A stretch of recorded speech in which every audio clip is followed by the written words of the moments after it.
DD किसान, बदलते भारत की शान।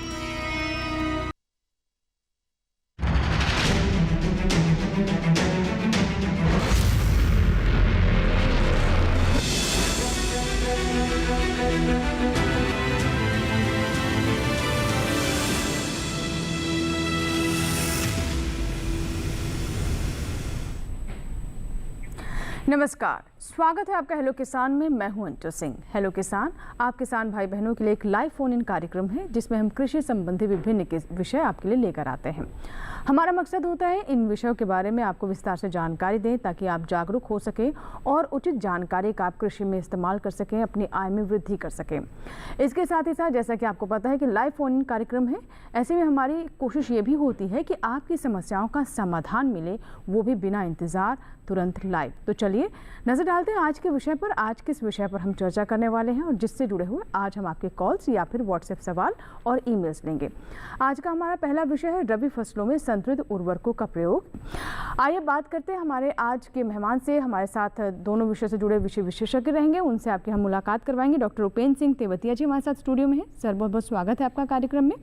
आप मुख्य प्रबंधक इंडियन पोटाश लिमिटेड से हैं, बहुत बहुत स्वागत है आपका।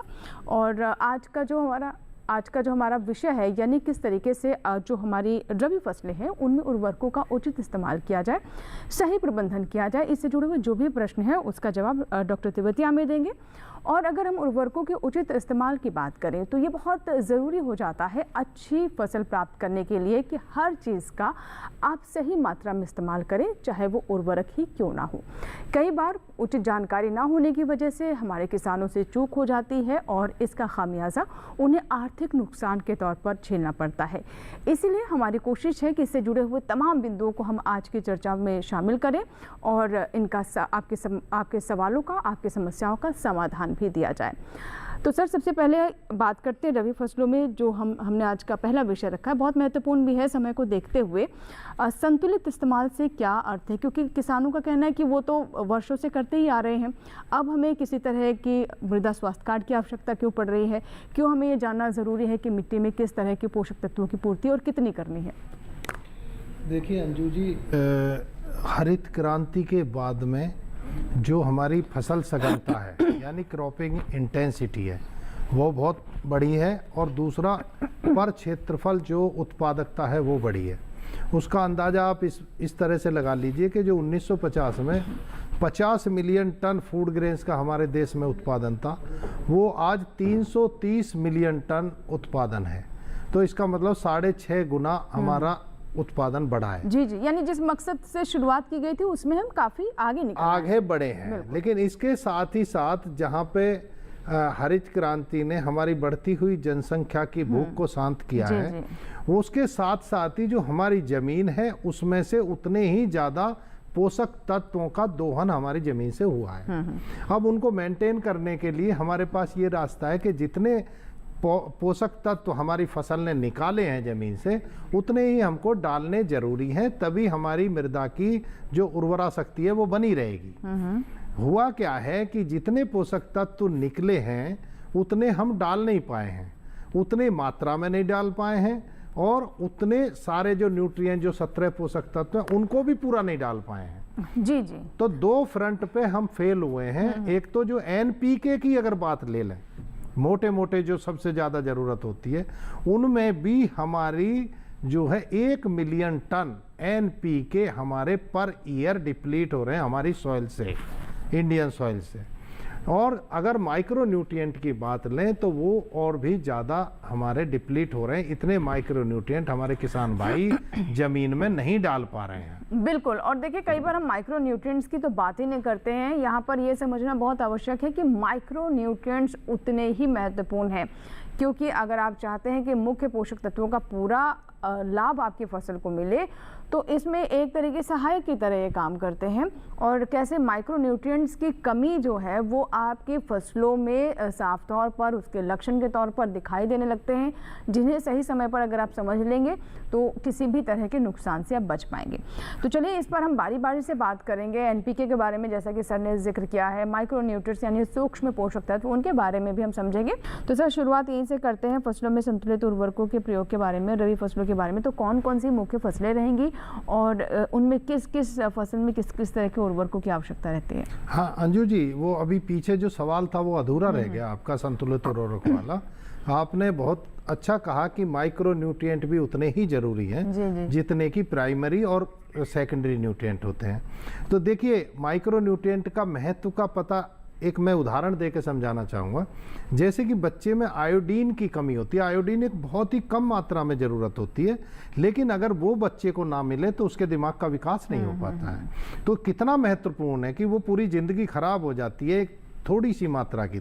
तो इसीलिए हम समझे कि अगर जिंक है, लोहा है, जस्ता है, ये सब हमारे अगर हमने नहीं डाले खेत में तो इनकी पूर्ति ज़्यादा नाइट्रोजन डालने से या ज़्यादा फास्फोरस या पोटास डालने से जिंक की पूर्ति कभी भी नहीं हो सकती। और जो उसका प्लांट में रोल है वो उसकी ईल्ड को अफेक्ट करेगा।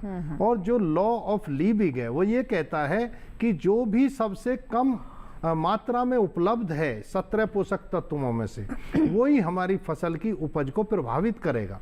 तो देखिए, ये अगर हमको संतुलित उर्वरक उपयोग करना है तो हमें दो पहलुओं पर ध्यान देना होगा।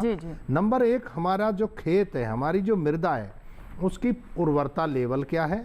नंबर दो, जो हम उसमें क्रॉप उगा रहे हैं उसकी उर्वरक की जो आवश्यकता कितनी है। दोनों को हम मिट्टी टेस्ट करके ये जाने कि हमारी फसल, हमारी खेत में, हमारी मृदा में किस उर्वरक की कमी है। उसके आधार पे क्रॉप की रिक्वायरमेंट को निकाल के कि हमारी क्रॉप की किस पोषक तत्व की कितनी रिक्वायरमेंट है, अगर हम उनको मिला के एक उनकी आवश्यकता के अनुसार देते हैं फसल को, तो उसको संतुलित उर्वरक उपयोग कहते हैं। क्योंकि किसी भी तत्व की कम मात्रा नहीं होनी चाहिए, तो हम संतुलित उर्वरक उपयोग नहीं कह सकते अगर कम मात्रा होगी। जी जी बिल्कुल। तो जैसा कि आपने कहा कि ये सूक्ष्म पोषक तत्व ज़रूर कहलाते हैं, यानी माइक्रो न्यूट्रिएंट्स, इनकी बहुत ज़्यादा मात्रा की आवश्यकता नहीं होती है। लेकिन अगर इनकी मात्रा घटी या फिर जितनी आवश्यकता है उतनी हम पूर्ति नहीं कर पाए, तो साफ तौर पर आप जो मुख्य पोषक तत्व है उनकी कितनी भी पूर्ति कर ले, उससे अगर रिजल्ट आपको नहीं मिलेगा, उसमें नहीं मिलेगा। और देखिए, मैं एक उदाहरण देना चाहूँगा कि जब 80 के दशक में हमारे किसान भाई 1 किलो NP और K डालते थे तो उनको 13.5 किलो फूड ग्रेन्स मिलता था। लेकिन आज उतना ही NPK डालने से उनको केवल 3.5 किलो अनाज या फूड ग्रेन्स खाद्यान्न मिलता है। ये किस लिए मिलता है? क्योंकि जो हमारी मृदाएं हैं, हमारी फसल की आवश्यकता जो सूक्ष्म पोषक तत्व हैं और सेकेंडरी जो न्यूट्रिएंट हैं उनकी पूर्ति नहीं हो पा रही है। तो उसकी वजह से उनकी जो क्षमता है, कार्य क्षमता है, जिसको न्यूट्रिएंट यूज एफिशिएंसी कहते हैं, तो वो न्यूट्रिएंट की घट रही है। दूसरा कारण ये है कि जो कार्बन होता है सॉइल में, जो ऑर्गेनिक कार्बन, ऑर्गेनिक मैटर होता है, उसको भी हम उतना ज़्यादा पूर्ति नहीं कर पाए जितनी की आवश्यकता है। उसके ओबियस कारण हैं। कारण उसके ये हैं कि जब ग्रीन रिवॉल्यूशन के बाद में जो मैकेनाइजेशन बढ़ा है, मैकेनाइजेशन जो खेती पशुओं से होती थी, बैलों से होती थी, वो उसकी जगह अब ट्रैक्टर ने ले ली है। तो वो जो हमारा बायोमास था, काव डंग था, फार्म यार्ड मैन्योर था, पहले हमारे बड़े बूढ़े जो थे वो हर तीसरे साल में खेत में कूड़ी का खाद डालते थे, लेकिन अब वो उतना नहीं डाल पा रहे हैं। उससे क्या हुआ, जो ऑर्गेनिक कार्बन है, ऑर्गेनिक मैटर है हमारी ज़मीन का, वो लगातार कम होता जा रहा है। बिल्कुल बिल्कुल सर। तो जो जीवांश है वो भी हमारे जो मृदा है उसमें घटते जा रहे हैं। और अंजू जी, जो 30 साल पहले 0.5% हमारे जमीन में ऑर्गेनिक मैटर था, वो केवल अब 0.2% रह गया है। तो इसका जो रोल है वो हमको समझना पड़ेगा कि इसकी वजह से हमको क्या खामियां भुगतनी पड़ रही हैं अपने फसल उत्पादन में। देखिए सर, एक कॉलर है नंदस्वरूप मिश्रा जी का कॉल है, काफी देर से वेट कर रहे हैं। नंदस्वरूप जी, स्वागत है आपका हेलो किसान में। आप उत्तर प्रदेश के बाराबंकी से बात कर रहे हैं, बताइए क्या प्रश्न है। नमस्कार सर, मेरा नाम नंदस्वरूप मिश्रा। मैं ये चाहता हूँ, जो किसान संगठन बनते हैं तो इनमें कितनी संख्या होती है, और वो लोग किसान संगठन में नहीं जुड़े हैं तो उनको आकर्षक रूप से किस प्रकार का फायदा मिलेगा।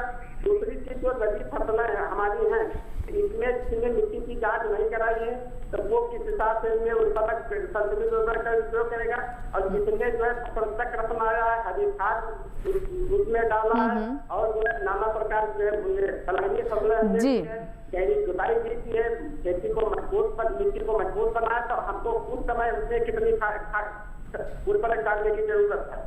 बिल्कुल नंद स्वरूप मिश्रा जी, आज के जो हमारे दोनों विषय हैं उनसे जुड़ा हुआ आपका प्रश्न है। तो पहला आपका एफपीओ से जुड़ा हुआ सवाल है, तो जैसे हमारे दूसरे एक्सपर्ट जुड़ेंगे हम उनके सामने आपका प्रश्न रखेंगे, यानी एफपीओ कितने सदस्यों से शुरू की जा सकती है, ज़्यादा से ज़्यादा किसानों को जोड़ने के लिए क्या करें। तो इन्हीं सब सवालों का हम आपको जवाब देना चाहते हैं, किसानों को जागरूक करना चाहते हैं।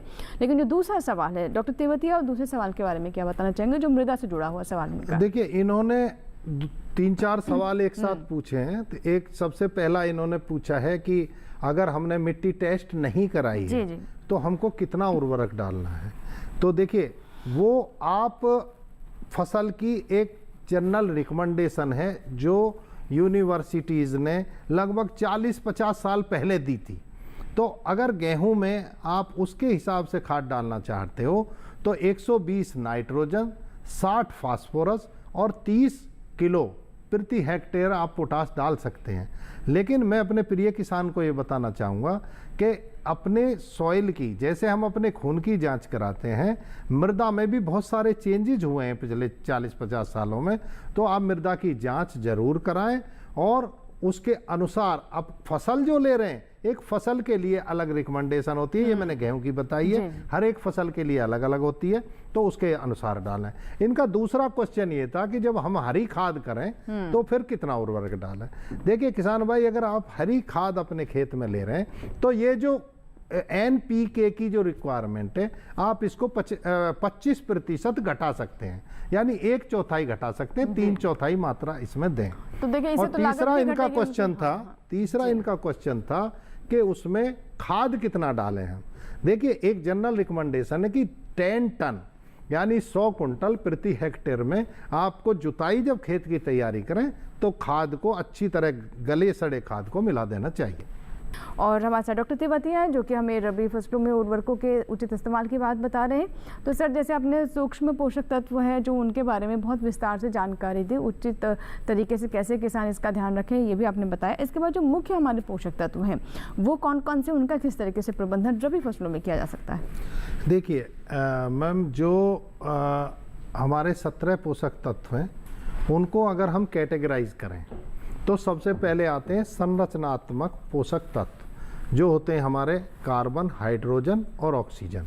इनसे पौधे का लगभग 96% जो भाग है वो पौधे का बना होता है, और फॉर्चुनेटली ये इन तत्वों की पूर्ति प्लांट अपने आप कर लेता है और हमको अलग से देने की जरूरत नहीं होती। दूसरे नंबर की कैटेगरी आती है मुख्य पोषक तत्व, जिनको प्राइमरी न्यूट्रिएंट कहते हैं।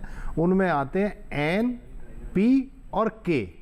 इनकी पौधों को सबसे ज़्यादा ज़रूरत होती है, इसलिए इनको प्राइमरी या मुख्य पोषक तत्व कहते हैं। दूसरी कैटेगरी में आते हैं कैल्शियम, सल्फर और मैग्नीशियम। इनके ये सेकंड नंबर पे आते हैं मात्रा की रिक्वायरमेंट के हिसाब से।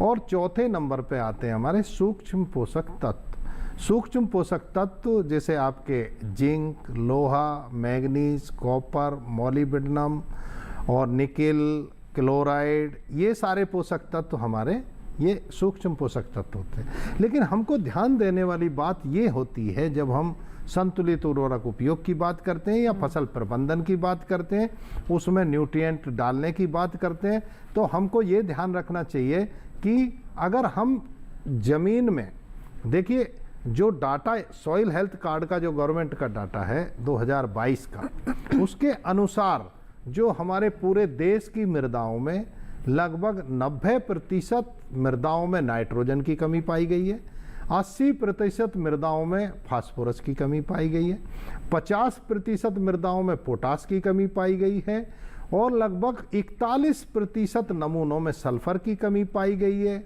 अब माइक्रो न्यूट्रिएंट में जिंक सबसे ऊपर है, जो 35.6% उसकी कमी पाई गई है। उसके बाद में कॉपर, लोहा की भी लगभग 23%, कॉपर की लगभग 13%। इन सभी पोषक तत्वों की कमी काफ़ी पाई गई है हमारी मृदा में। तो हमको आज वो ज़माना आ गया है, वो टाइम आ गया है कि जब हमको NPK के अलावा, यूरिया, DAP, MOP के अलावा हमको सूक्ष्म पोषक तत्व पे भी ध्यान देना होगा। दूसरा, हमारे खेत की ऑर्गेनिक कार्बन पे भी हमको ध्यान देना होगा। देखो, हमको ये जानना जरूरी है, जब हम संतुलित उर्वरक उपयोग की बात करते हैं तो ये जानना जरूरी है जो हमारी मृदा है वो एक लिविंग बॉडी है। लिविंग बॉडी मतलब जिंदी एंटिटी है। उसमें जो 3 तरह की प्रॉपर्टी होती हैं, एक भौतिक प्रॉपर्टी, एक रासायनिक प्रॉपर्टी और एक होती है हमारी जो बायोलॉजिकल प्रॉपर्टी, जैविक प्रॉपर्टी कहते हैं।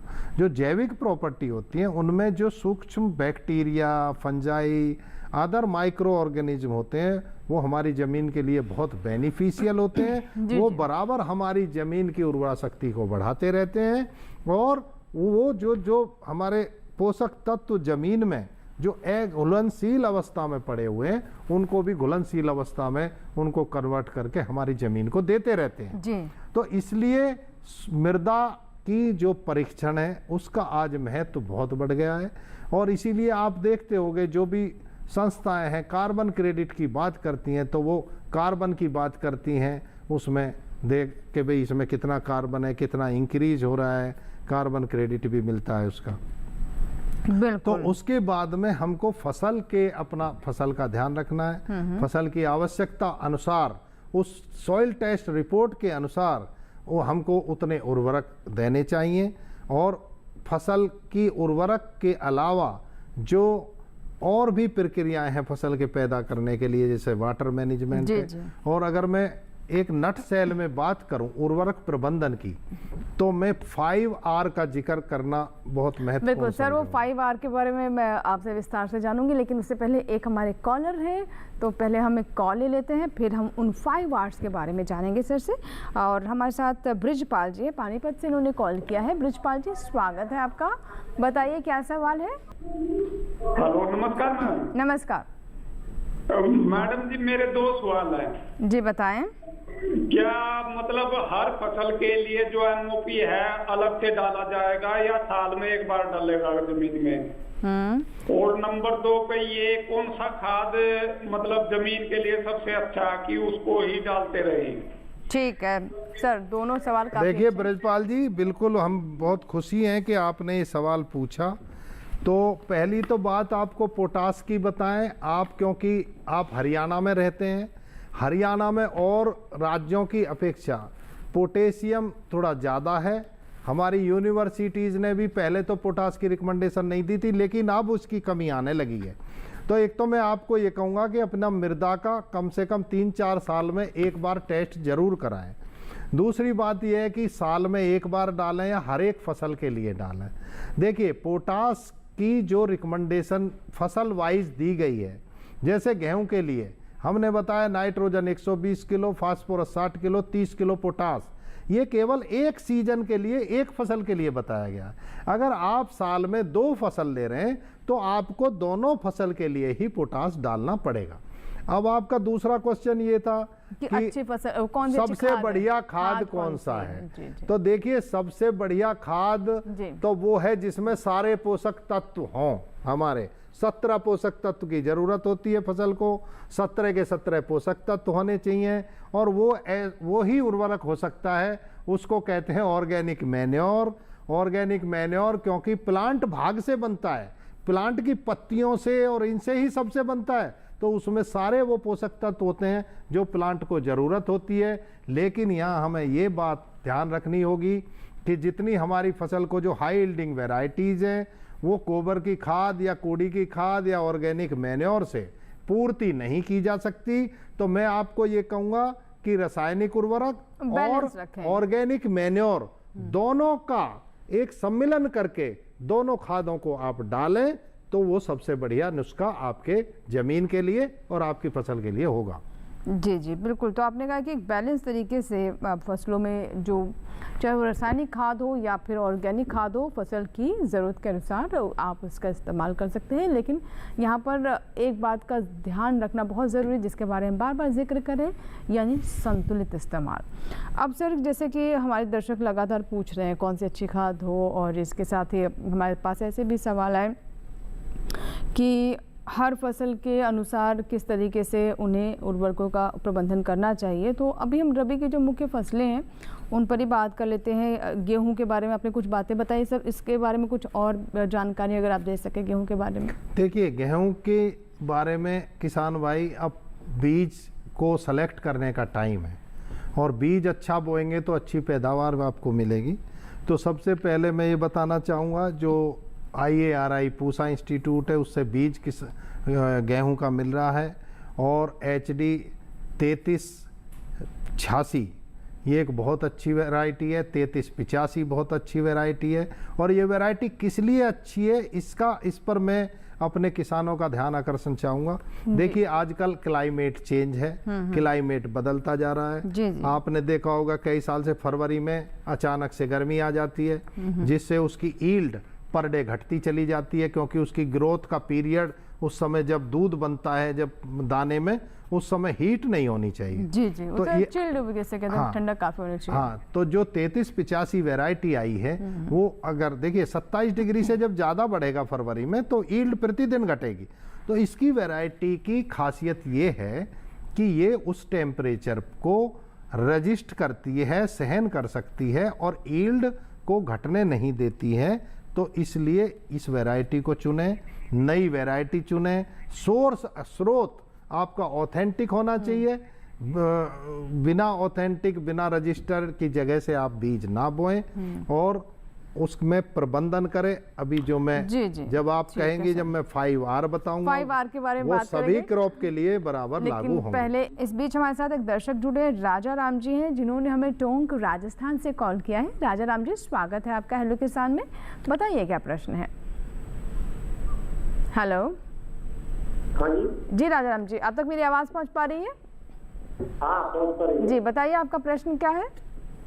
मेरा प्रश्न ये था मैडम कि देखिए जैविक खाद है, क्या इसमें भी पोषक तत्व मौजूद होते हैं? जैसे नाइट्रोजन है, ये फॉस्फोरस है, जिंक है, पोटास है। तो जैविक खाद है जो हम गोबर की खाद बोलते हैं, तो क्या इसमें भी पोषक तत्व, क्या अंग्रेजी खाद के बिना भी बन सकते हैं क्या?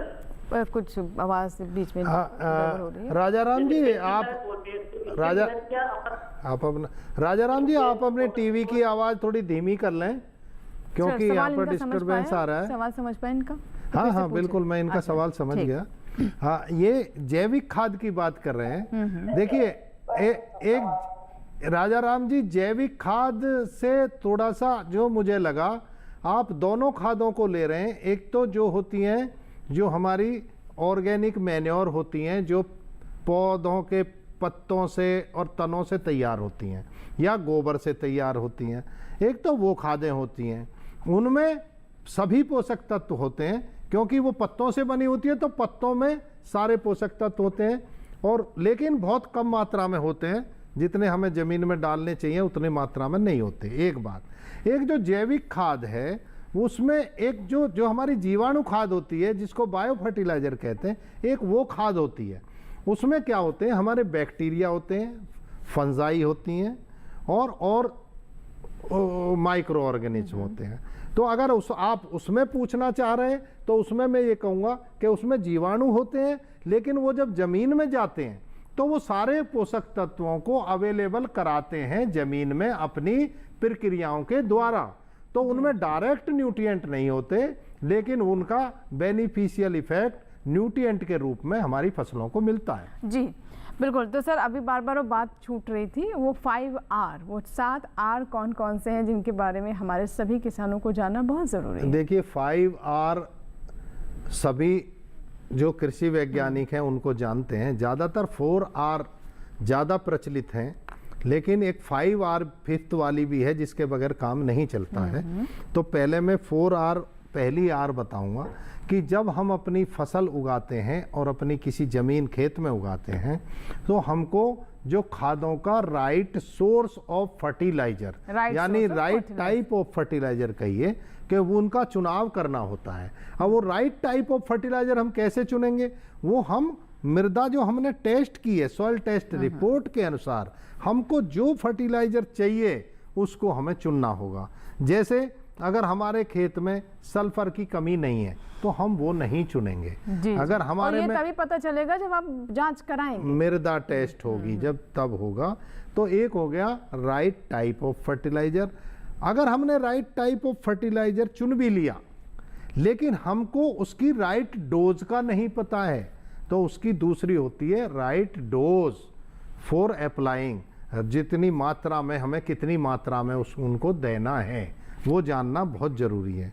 अगर हमने टाइप ऑफ फर्टिलाइज़र भी सही हमने चुन लिया, राइट मात्रा भी हमको पता हो गई, और अगर हमें राइट मेथड, अंजू जी अगर राइट मेथड हमको नहीं पता होगी कि हमको अप्लाई कैसे करना है, तो हमको उनका बेनिफिट नहीं मिलेगा। और अगर ये 3 R भी सही है और हमें सही टाइम का नहीं पता है कि टाइम क्या है अप्लाई का, राइट टाइम, तो वो भी उचित उसका लाभ नहीं मिलेगा। और इस बीच सर हमारे पास कुछ व्हाट्सएप सवाल होते जी आए हुए हैं। पहले हम वो लेते फिर 5th R के बारे में हम जानेंगे। तो हमारे दर्शक हैं ये रघुनाथ पवार है महाराष्ट्र से, और ये कहते हैं नैनो यूरिया या नैनो DAP के प्रयोग से बोरी वाले उर्वरकों की मात्रा को कितना कम किया जा सकता है?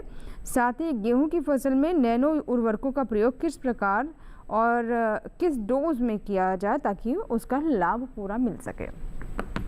देखिए बहुत अच्छा क्वेश्चन है इनका, और अभी मैं इनकी जानकारी के लिए बता दूं कि अभी जो नैनो यूरिया है वो 20% नाइट्रोजन में आया है, जिसको नैनो यूरिया प्लस कहते हैं। जी। और नैनो DAP भी आया है जिसमें 8% नाइट्रोजन है और 16% P2O5 है। तो अब इनकी बात का जवाब इस तरह से होगा कि जो बेसल डोज होती है नाइट्रोजन की, वो तो आप ऐसे ही देंगे जो फसल में पहले से देते रहे हैं, और जो दानेदार यूरिया से आप देंगे या DAP से देंगे।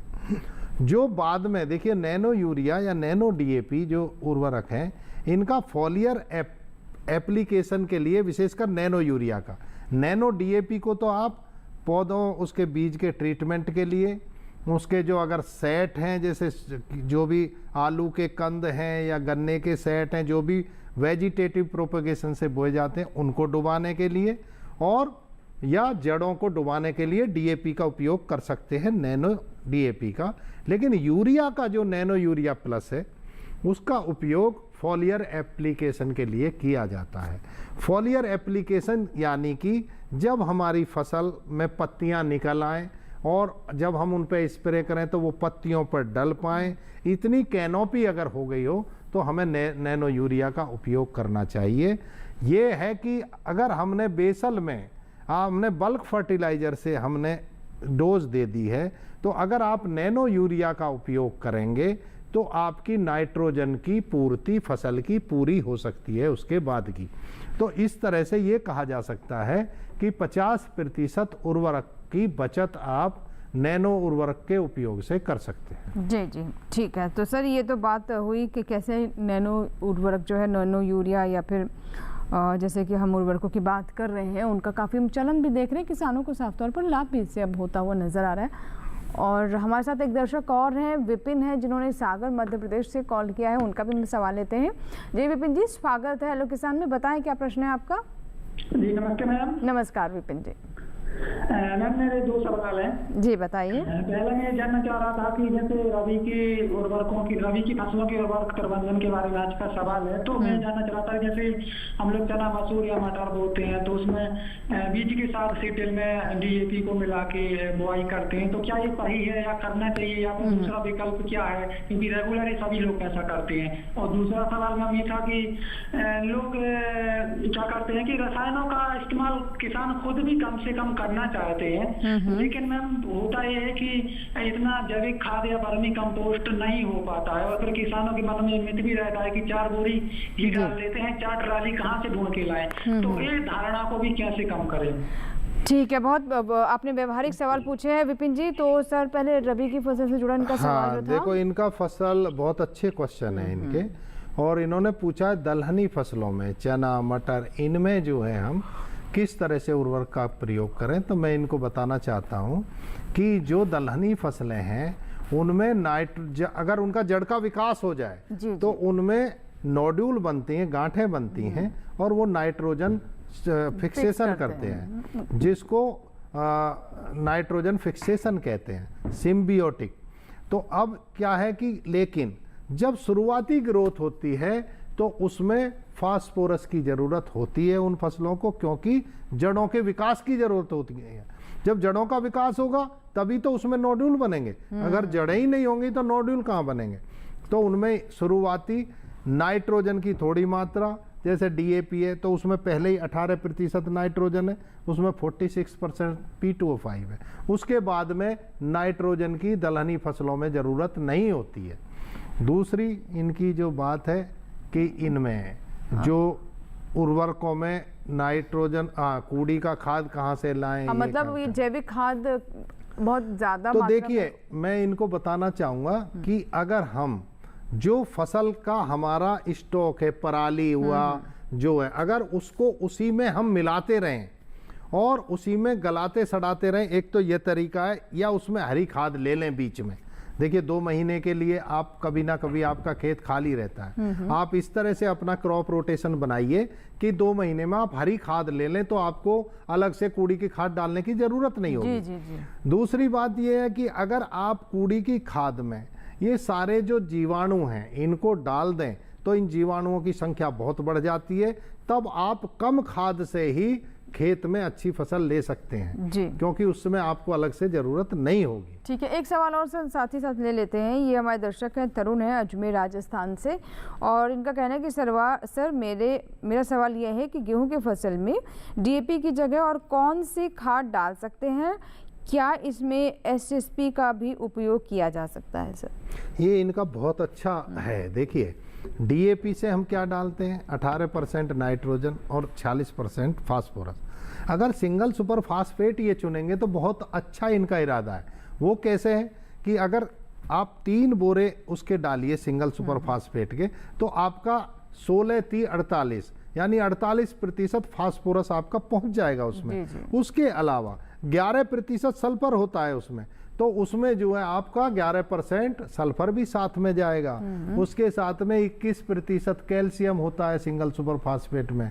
तो किसान भाई आपके बिल्कुल नेक विचार हैं, आप उस डीएपी के बदले में आप सिंगल सुपर फास्फेट डाल सकते हैं। आप उसमें एक और फर्टिलाइजर अभी आने वाला है, ट्रिपल सुपर फास्फेट, उसमें भी 46% फास्फोरस होता है। आप 1 बोरा डीएपी की जगह उसको भी डाल सकते हैं और जो नाइट्रोजन की बची मात्रा उसको यूरिया से पूरा कर सकते हैं। ठीक है, स्वागत है, आप देख रहे हैं हेलो किसान। अब कार्यक्रम के अंतिम पड़ाव में पहुंच गए हैं, और अगर अभी तक आप अपने सवाल हम तक नहीं पहुंचा पाए हैं तो अभी भी थोड़ा समय बाकी है।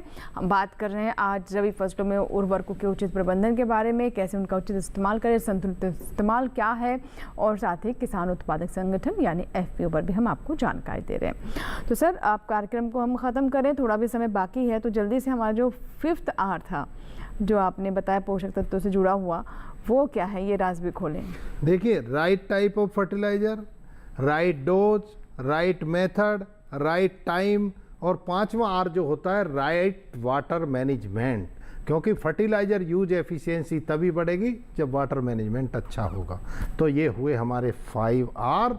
अब मैं चलते चलते किसान भाइयों को, कि गन्ने के हमारे किसान हैं उनकी तरफ से कोई क्वेश्चन नहीं आया है, मैं क्योंकि समय का अभाव है 7 टी ऐसी बताऊंगा जो गन्ने के उत्पादकों को, गन्ने के फार्मर्स को जानना चाहिए। नंबर 1 टिलेज का मतलब है जुताई करनी चाहिए 2 फुट तक, गहरी जुताई गन्ने के लिए जरूरी होती है। दूसरा टी होता है ट्राइकोडर्मा का उपयोग जरूर करें, red rot of sugar cane आता है। तीसरा होता है टॉप वैरायटी का सिलेक्शन करें। चौथा होता है top portion of sugar cane, 1/3 ऊपर का उपयोग करें क्योंकि उसमें अंकुरण की क्षमता ज़्यादा होती है।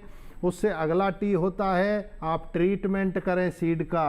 उससे अगला होता है ट्रेंच मेथड से बुआई करें। और सीड की जो ट्रीटमेंट है वो एक फंजीसाइड और एक इंसेक्टिसाइड से ट्रीटमेंट जरूर करें, तो आपकी फसल बहुत अच्छी हो सकती है। जी बिल्कुल, तो 5R और 5T सबके बारे में आज आपने बता दिया है। और सर आपका भी बहुत बहुत धन्यवाद। और अंत में कोई और ख़ास टिप्स हमारे दर्शकों को देना चाहिए कम शब्दों में? बस देखिए, मैं ये टिप्स तो बहुत रह गई हैं, लेकिन समय का अभाव है। बस मैं यही कहना चाहूँगा कि अगर मानव जाति को स्वस्थ रखना है तो अपनी मृदा को आपको स्वस्थ रखना होगा। मृदा स्वस्थ नहीं रहेगी तो आपके न्यूट्रिएंट की कमी आपके शरीर में पहुंचेगी। मृदा में अगर न्यूट्रिएंट की कमी रहेगी तो फसल कमजोर होगी, पेस्टिसाइड आपको उस पर डालना पड़ेगा, वो आपके शरीर में जाएगा, आपकी फूड चेन विषाक्त होगी। स्वस्थ मृदा, स्वस्थ भारत। जी जी बिल्कुल, तो ये आपने बहुत महत्वपूर्ण बात बताई कि आपको अपनी थाली भरी हरी भरी लगे, तमाम रंग दिखाई दें। उसे हम कहते हैं कि सभी रंग होने चाहिए आपकी थाली में, और आप सोचेंगे आप पोषक तत्वों का मतलब पोषण से भरपूर भोजन ले रहे हैं, लेकिन हो सकता है ऐसा ना भी हो। और इसके लिए हमारे किसानों के ऊपर जिम्मेदारी बहुत ज़्यादा होती है कि वो ऐसे पोषक तत्वों का इस्तेमाल करें कि फसल ना सिर्फ देखने में तंदुरुस्त लगे लेकिन उसमें जान भी हो, वो पोषक तत्वों से भी भरपूर हो। सर बहुत बहुत शुक्रिया। बहुत बहुत धन्यवाद। तो इसी के साथ ही आज के हमारे हेलो किसान में फिलहाल इतना ही।